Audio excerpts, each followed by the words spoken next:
Hello everyone, welcome to our YouTube channel learn with Sakshi. तो आज हम चैप्टर 11 करेंगे क्लास 8 का डायरेक्ट एंड इनवर्स प्रोपोर्शन।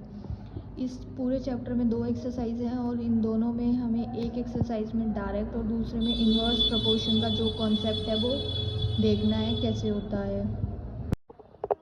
सबसे पहले हम करेंगे डायरेक्ट प्रोपोर्शन। डायरेक्ट प्रोपोर्शन में हमें क्या देखना होता है कि जो 2 क्वांटिटीज़ हैं वो पॉजिटिव रिलेशन रखती हों आपस में और सेम डायरेक्शन में हो। डायरेक्ट को उन दोनों में जो है रिलेशन होना चाहिए और जो वो है या तो सेम क्वांटिटी में इंक्रीज़ हो रही हो, मतलब एक साथ इंक्रीज़ हो रही हो या एक साथ डिक्रीज़ हो रही हो।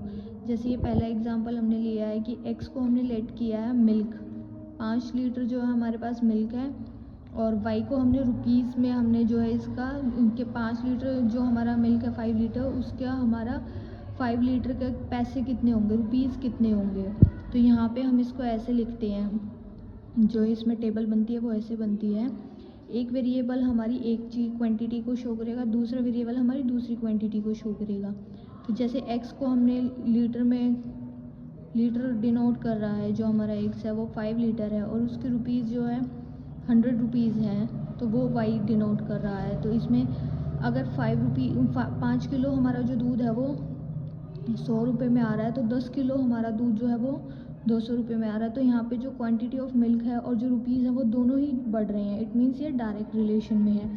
ऐसे ही अगर हम आगे देखेंगे तो यहाँ पे जो 15 लीटर दूध है वो 300 रुपये का आ रहा है, तो इसमें भी जो है दोनों चीज़ें वो इंक्रीज़ हो रही हैं। और डायरेक्ट प्रपोर्शन का मतलब ये है कि सेम क्वांटिटी में सेम प्रपोर्शन में वो जो है वो चेंज है क्वांटिटी का वो हो रहा है। जैसे यहाँ पे 5 था तो आगे 10 है, 10 के बाद 15 है, सेम यहाँ पे रुपीज़ में है, तीनों में ही जो है सेम प्रपोर्शन है, इसीलिए इसको हम डायरेक्ट प्रपोर्शन कहते हैं। और जैसे हमने इसको x और इसको y माना है, तो सेम ऐसे इनको हम x1 y1, x2 y2, x3 y3 ऐसे डिनोट करके चलते हैं। और डायरेक्ट प्रोपोर्शन में क्या होता है, जो x1 अपॉन y1 होता है वो x2 अपॉन y2 के इक्वल होता है। मतलब जब हम इनका सॉल्यूशन निकालते हैं तो जो 5 अपॉन 100 का आंसर आएगा वही सेम हमारा 10 अपॉन 200 का आंसर आएगा। और ये सभी कांस्टेंट के इक्वल होते हैं। हम इसे कोई भी कांस्टेंट या कोई भी वेरिएबल का नाम दे सकते हैं। तो ये आपस में जो है एक दूसरे के इक्वल होते हैं। नेक्स्ट है इन्वर्स प्रोपोर्शन। इन्वर्स प्रोपोर्शन में क्या होता है कि जो दोनों क्वांटिटीज़ हैं वो अपोजिट डायरेक्शन में, अगर एक इंक्रीज़ हो रही है तो दूसरी डिक्रीज़ होगी। इसमें जो है ये रिलेशन होता है बेसिकली, जो मेन होता है। तो इन्वर्स प्रोपोर्शन का जब हम एग्जांपल लेते हैं तो यहाँ पे हमने x और y 2 वेरिएबल्स लिए हैं और x को हमने नंबर ऑफ़ स्टूडेंट्स डिनोट किया और y को हमने डेज में किया है। इसमें यह है कि अगर कोई भी दो जो मतलब अगर 20 स्टूडेंट्स हैं तो वो किसी काम को 10 दिन में कर रहे हैं, तो 40 स्टूडेंट्स जो होंगे वो उस काम को कितने दिन में करेंगे। तो ऑब्वियस है वो अगर ज़्यादा लेबर लगेगी तो वो 5 दिन में उस काम को कंप्लीट कर देंगे। इसमें जो हमने x को जो है बढ़ा दिया, लेकिन जो हमारा y है उसकी क्वांटिटी हमारी डिक्रीज़ हो गई है। तो इसमें जो इन्वर्स प्रोपोर्शन है उसमें दोनों अपोजिट डायरेक्शन में होते हैं। जैसे हमारे डायरेक्ट वाले में अपॉन में था x1 अपॉन y1, ऐसे इसमें x1 इंटू y2 इक्वल होना चाहिए x2 इंटू y2 के equal to x3 into y3 equal to constant. ये भी कॉन्स्टेंट के इक्वल ही आएंगे। तो अब हम एक्सरसाइज स्टार्ट करते हैं। तो हम एक्सरसाइज 11.1 स्टार्ट करते हैं। क्वेश्चन नंबर 1 है, following are the car parking charges near a railway station up to. एक रेलवे स्टेशन की कार पार्किंग की जो हमें चार्जेस गिवन है। तो यहाँ पे अगर 4 घंटे हमने गाड़ी को खड़ा करना है तो वो 60 रुपीज़ लेंगे, 8 आवर्स के लिए वो 100 रुपीज़ लेंगे, 12 आवर्स के लिए वो 140 रुपीज़ लेंगे एंड 24 आवर्स के लिए वो 180 रुपीज़ लेंगे।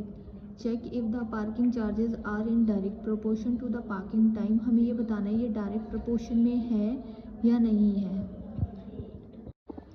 तो जो टाइम है हमने उसको x से डिनोट किया और रुपीज़ को हमने y से डिनोट किया। तो 40 जो टाइम था 40 आवर्स के लिए वो 60 रुपीज़ था, 8 आवर्स के लिए 100 रुपीज़ है, 12 आवर्स के लिए 140 एंड 24 आवर्स के लिए 180 रुपीज़ है। अब यहाँ पे हमने देखा कि जब टाइम बढ़ रहा है तो हमारे जो रुपीज़ हैं वो भी बढ़ रही हैं। इट मीन्स ये डायरेक्ट प्रोपोर्शन में है। तो हम यहाँ लिख सकते हैं ये डायरेक्ट प्रोपोर्शन में है। तो यहाँ पे क्या आएगा, अब हमें इसे दिखाना है कि ये प्रॉपर डायरेक्ट प्रोपोर्शन में हो रहे हैं या नहीं हो रहे हैं। तो ऐसे देखने से तो हमें ये लग रहा है कि हाँ भाई ये डायरेक्ट प्रोपोर्शन में हो रहे हैं, लेकिन जब हम इसे निकाल के देखेंगे तब हमें प्रॉपर पता चलेगा। तो x upon y equal to में x1 upon y1 equal to x2 upon y2 equal to x3 upon y3 equal to x4 upon y4।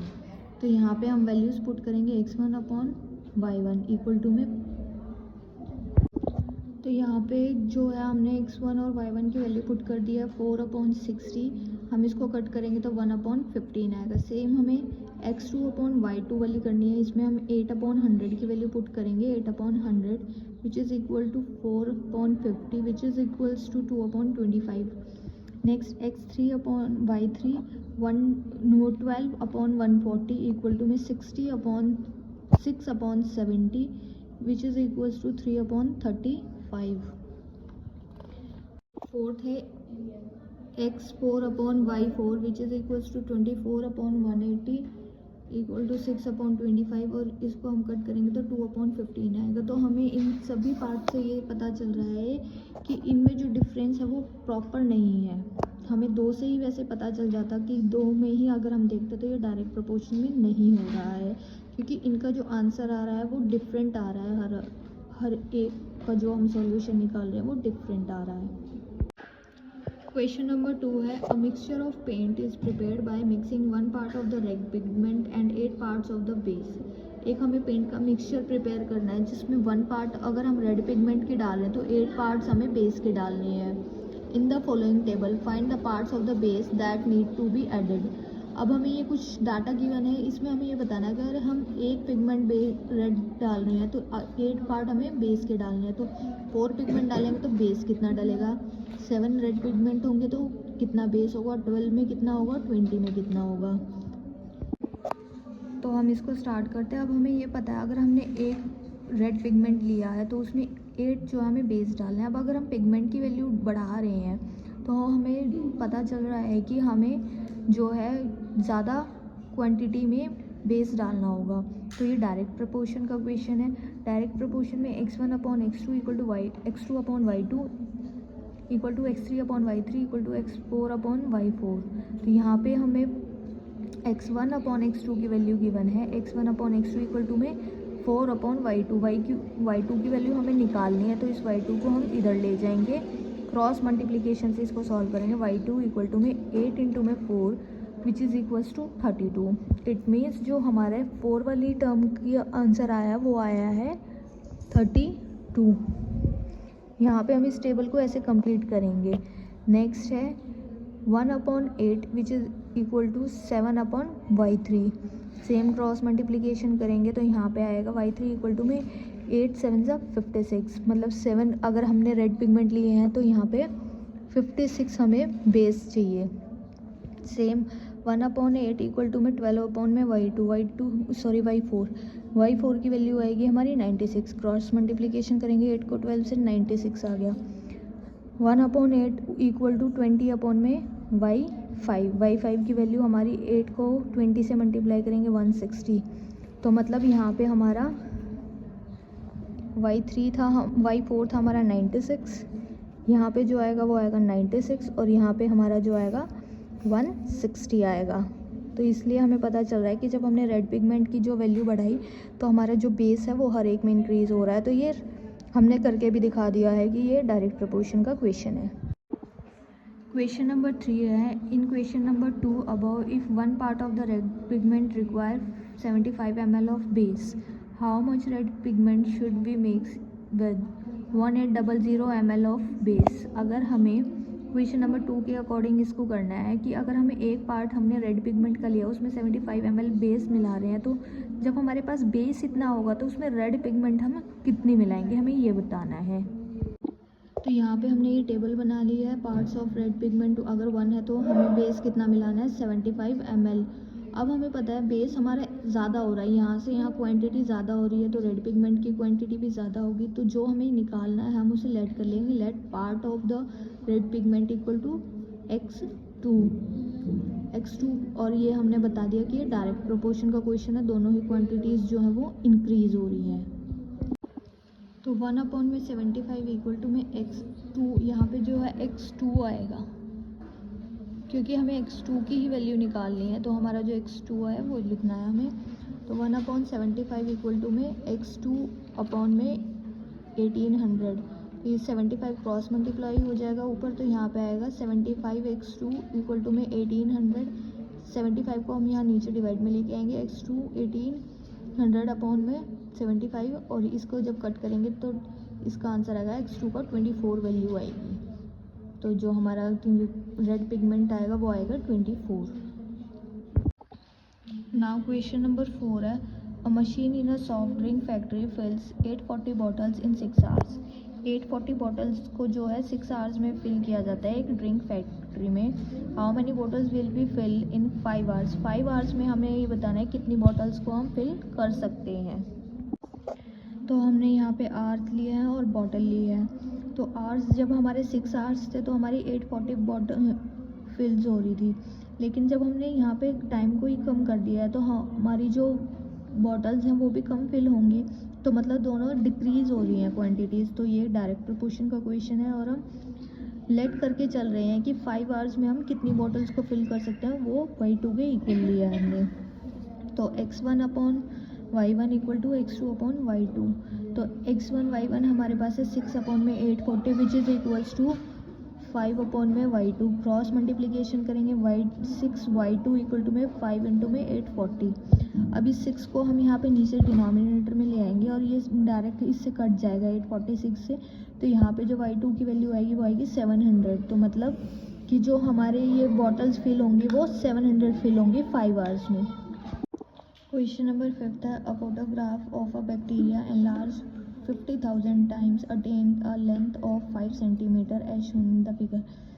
तो इसमें ये बोला गया है कि एक फोटोग्राफ जब हमने एक बैक्टीरिया की माइक्रोस्कोप के अंदर देखी, तो अगर हम उसे 50,000 टाइम्स बढ़ा रहे हैं तब जाके उसकी लेंथ जो है 5 सेंटीमीटर हो रही है। तो उन्होंने पूछा है what is the actual length of the bacteria. First part ये है कि एक्चुअल लेंथ बतानी है हमने बैक्टीरिया की, and if the photograph is enlarge 20,000 times, यहाँ 50 थी यहाँ 20 बोला है उन्होंने, तो जब हम 20,000 टाइम्स उसको एनलार्ज करेंगे तो उसकी लेंथ जो है कितनी होगी बैक्टीरिया की। क्वेश्चन नंबर 5 का आंसर है, हमने यहाँ पे एक चीज़ को एनलार्ज करके लिखा और लेंथ ऑफ बैक्टीरिया लिखा। जब 50,000 थी तब उसकी 5 सेंटीमीटर लेंथ थी। तो पहले हमें एक्चुअल लेंथ बतानी है। एक्चुअल लेंथ हम तब बता पाएंगे जब उसको एनलार्ज सिर्फ हम 1 टाइम करेंगे। 1 टाइम एनलार्ज करेंगे तो उसकी लेंथ कितनी आएगी। तो लेंथ लेट कर लेंगे, length of bacteria y2 means हमने इसको लेट किया है। तो 50,000 upon 5 which is equals to 1 upon y2।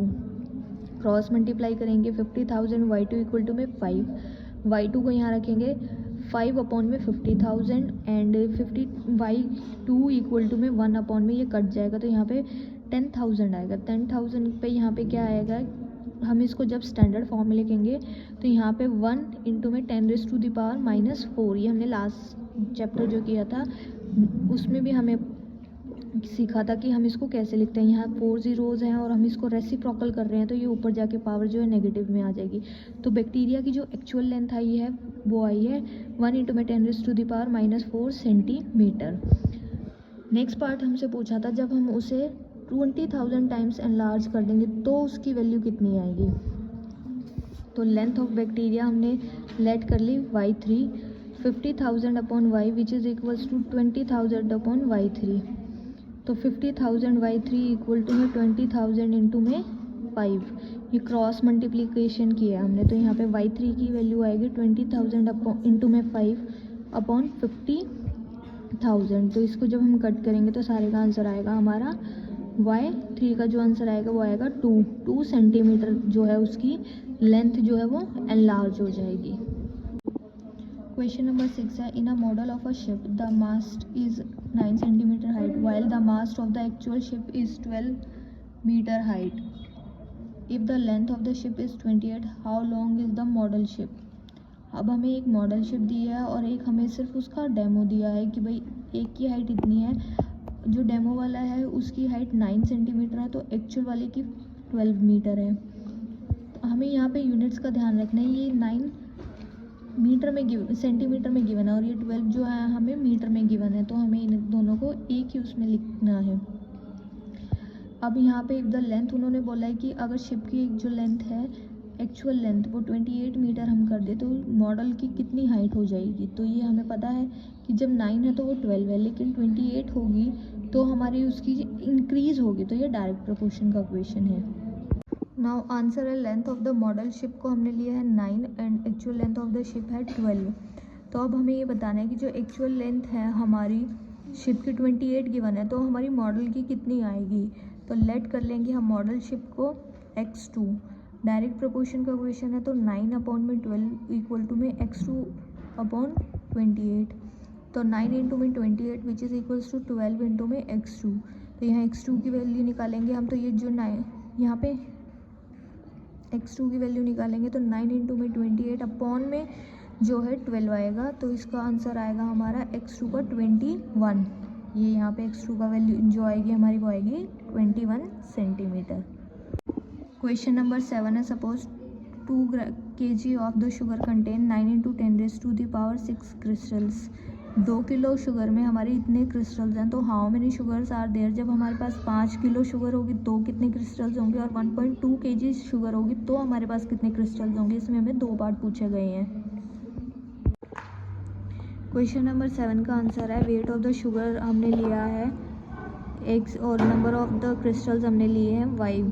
तो यहाँ पे जब 2 किलो शुगर थी तो हमारी ये क्रिस्टल, तो अब पहला पार्ट है हमें 5 kg क्रिस्टल गिवन है, तो सॉरी शुगर गिवन है, तो क्रिस्टल कितने आएंगे। तो लेट कर लेंगे हम इसको y2 और 2 अपॉन में 9 इंटू 10⁶ इक्वल टू में 5 अपॉन में y2। अब यहाँ से क्रॉस मल्टीप्लाई करेंगे तो 2 इंटू में y2 which is equals to 5 into में 10⁶ इंटू में 9।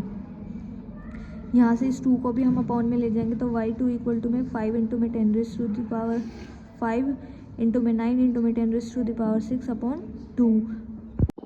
तो यहाँ पे जब हम 5 9 से 45 होते हैं इंटू 10⁶ अपॉन 2 से जब हम 45 को कट करेंगे 22.5 इंटू 10⁶ आ जाएगी। और जब हम इस डॉट को डेसिमल को हम 1 आगे एक लेफ़्ट की तरफ शिफ्ट करेंगे तो हमारी जो पावर में है एक नंबर बढ़ जाता है। हमारा y2 इक्वल टू में आ जाएगा 2.25 इंटू 10⁻7।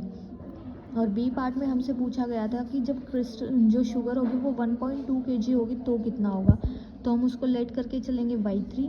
सेम वैसे ही करेंगे 2 अपॉन में 9 into 10⁻6 equal to 1/2 upon y3।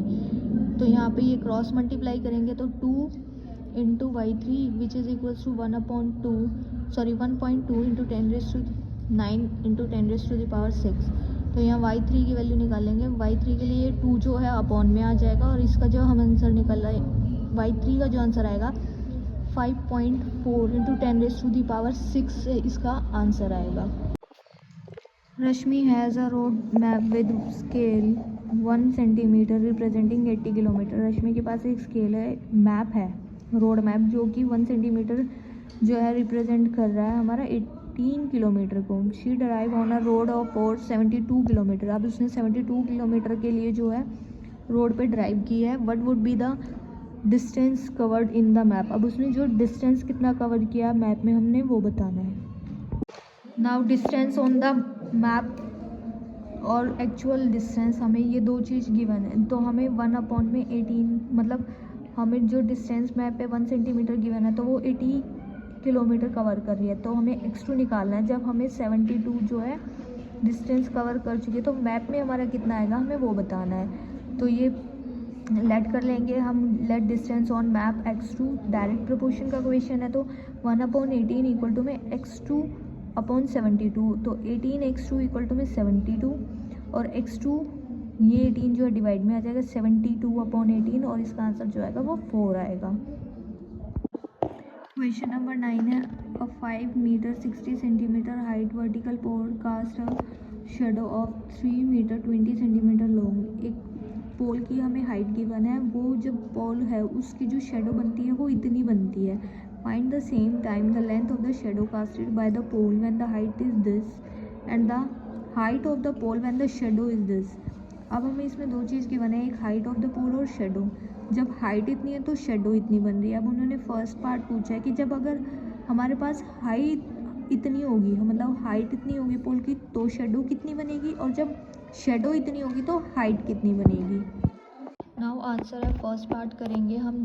हमें ये गिवन है, हमने इन सबको जो है सेंटीमीटर में चेंज कर लिया है सभी क्वांटिटीज़ को। तो हमें जब 105 हमें गिवन है तो हमने इसके निकालना है कितनी हमारी जो है शेडो बनेगी, और जब हमें शेडो ही 500 गिवन है तो हमें हाइट बतानी है पोल की कितनी बनेगी। डायरेक्ट प्रोपोर्शन का क्वेश्चन है, तो length of the shadow equal to में y2 हमने फर्स्ट पार्ट ले लिया, 560/320 इक्वल टू में 1050/y2। इसको जब हम कट करेंगे तो 7/4 आएगा, विच इज़ इक्वल्स टू 1050/y2। तो 7y2 इक्वल टू में ये 4 यहाँ पे इसके साथ मल्टीप्लाई हो जाएगा, और बाद में हम इस 7 को इसमें डिवाइड में ले आएंगे, तो यहाँ से हमारी जो y2 की वैल्यू आएगी वो आएगी 600 सेंटीमीटर। और इसको जब हम मीटर में कन्वर्ट करेंगे तो हम 100 से डिवाइड करेंगे, तो इस y2 की वैल्यू हम मीटर में निकालेंगे तो 6 मीटर आएगी। तो नेक्स्ट पार्ट में हमें शेडो गिवन है 500 सेंटीमीटर, हमें पोल की हाइट निकालनी है, वो कितनी आएगी। तो यहाँ पे हाइट ऑफ पोल हम ले लेंगे x3, तो सेम वैसे ही करेंगे 560/320 इक्वल टू में x3/500। तो इसको कट करेंगे 7/4 आएगा इक्वल टू x3/500। तो ये क्रॉस मल्टीप्लाई करेंगे 4 इंटू में x3 इक्वल टू में 7 इंटू में 500, x3 इक्वल टू में 500 इंटू 7/4। इसको कट करेंगे तो x3 इक्वल टू में 875 सेंटीमीटर आएगा, और इस सेंटीमीटर को मीटर में कन्वर्ट करने के लिए हम 100 से डिवाइड करेंगे, तो जो x3 की वैल्यू आएगी वो 8.75 मीटर आएगी। नाउ क्वेश्चन नंबर 10 है, अ लोडेड ट्रक ट्रेवल 14 किलोमीटर इन 25 मिनट्स। 14 किलोमीटर तक एक ट्रक जो है ट्रेवल करता है 25 मिनट्स में। If the speed remain the same, speed हमारी सेम है, 14 किलोमीटर है। How far can it travel in 5 hours. 5 hours में हमें बताना है वो कितना ट्रैवल करेगा। स्पीड उसकी सेम है जितने वो पहले पे ही चल रहा था, लेकिन वो 5 घंटे में कितना ट्रैवल करेगा हमें ये बताना है। नाउ टाइम को हमने यहाँ पे लिया है और डिस्टेंस को हमने यहाँ लिया। टाइम हमें मिनट्स में गिवन था और ये किलोमीटर में गिवन है। जब हमें 25 मिनट्स में वो 14 किलोमीटर चल रहा है तो हमें ये बताना है, हमने यहाँ पे जो 5 आवर्स गिवन थे उसको हमने मिनट्स में चेंज कर लिया क्योंकि टाइम हमें मिनट्स में गिवन था। तो 60 × 5 300 मिनट्स आ गए। तो 300 मिनट्स में जो ट्रक है वो कितना ट्रैवल करेगा।